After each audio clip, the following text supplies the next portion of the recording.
This brutal homicide didn't just happen in my home state. I knew the people involved. I worked for the prosecuting attorney that actually helped put him away.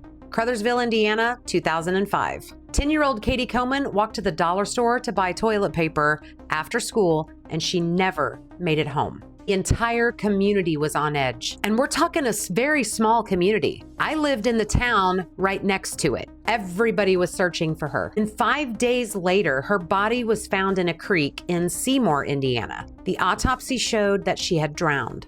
She was also SA'd. In February 2005, a guy confessed, and his name was Charles Hickman. He was a local guy who lived in Crothersville, and he was around 20 to 25 years old at the time. In early February 2005, he was arrested for felony murder and confinement in Katie's death. He told the police that he abducted her and brought her to his home.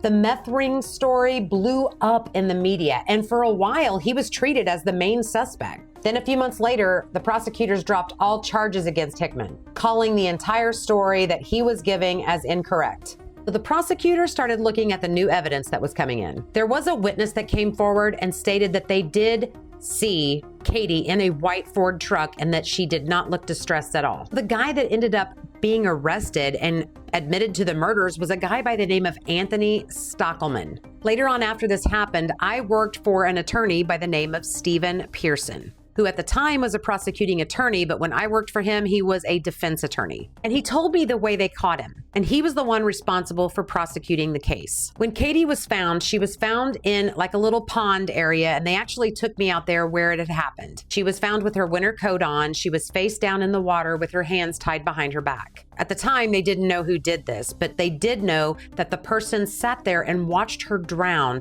and smoked cigarettes while watching her. My boss told me that the cigarette butts that were found were extremely rare around that area and only sold in a few places.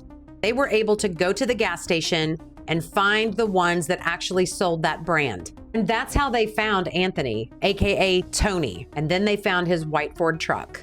My husband at the time worked with him at a place called Valio, which is a factory in Seymour. I was told by my ex-husband that the day after Katie Coleman was murdered, that Tony did not show up for work. So he had taken Katie to his mother's house, SA'd her, and then took her and got rid of her.